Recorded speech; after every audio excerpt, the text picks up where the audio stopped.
Bonjour à tous et bienvenue dans le studio de Corbeau News Centrafrique. Aujourd'hui, on va parler d'un sujet qui nous tient à cœur, la gestion de l'argent public, ou plutôt le manque de gestion. On va pointer du doigt les pratiques douteuses de l'administration de l'empereur Faustin Archange Touadéra. Pour décortiquer tout ça avec moi, je suis ravi d'accueillir notre journaliste d'investigation, Vikos Cynthia. Bonjour Vikos. Bonjour Félix, un plaisir d'être là. C'est un sujet qui hélas ne surprend plus vraiment, mais dont les détails restent toujours aussi édifiants.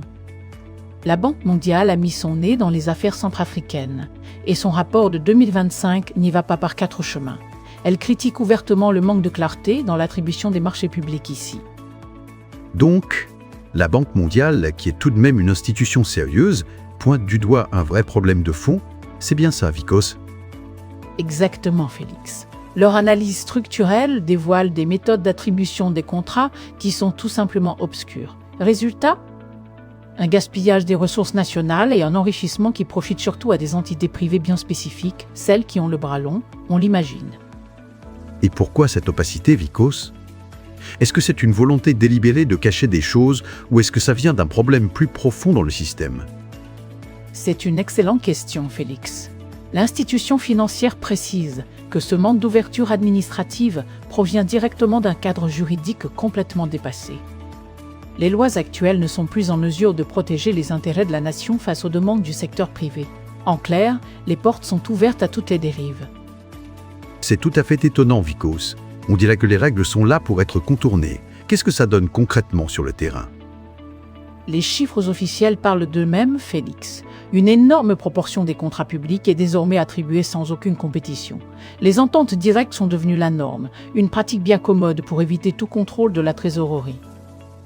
Attends, Vikos, tu es en train de nous dire que la plupart des grands chantiers, des achats de l'État se font de gré à gré sans appel d'offres, donc pas de concurrence et forcément pas les meilleurs prix pour l'argent du contribuable?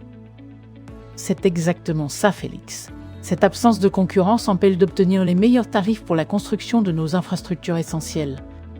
Les auditeurs internationaux sont clairs, cette opacité place la Centrafrique parmi les nations les moins exemplaires en matière de gestion financière.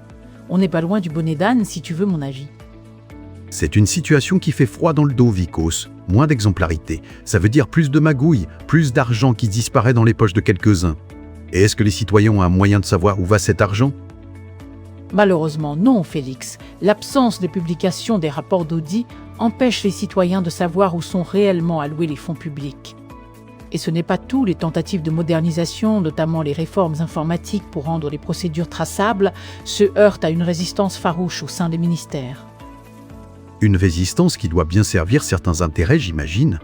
Donc, la numérisation des contrats, censée apporter de la clarté, n'avance pas.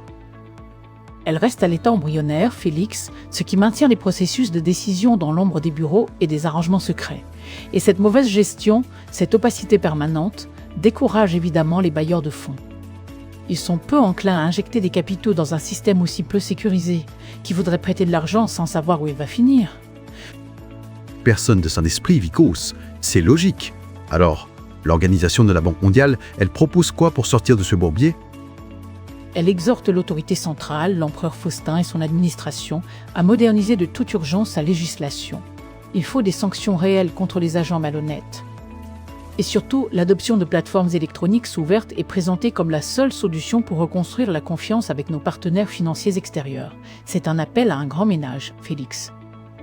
Un grand ménage qui semble plus que nécessaire, Vikos. Merci beaucoup pour ces éclaircissements. C'est une analyse dure, mais malheureusement réaliste. Merci à toi, Félix. C'était Vikos Cynthia, notre journaliste d'investigation pour Corbeau News Centrafrique. Ce reportage nous a été proposé par Alain Zillot, le directeur de publication du CNC. Et n'oubliez pas, pour nous contacter, notre numéro WhatsApp et téléphone est le plus 306 75 80 29. C'est tout pour cette édition. Merci de votre fidélité et à très bientôt sur les ondes de Corbeau News Centrafrique.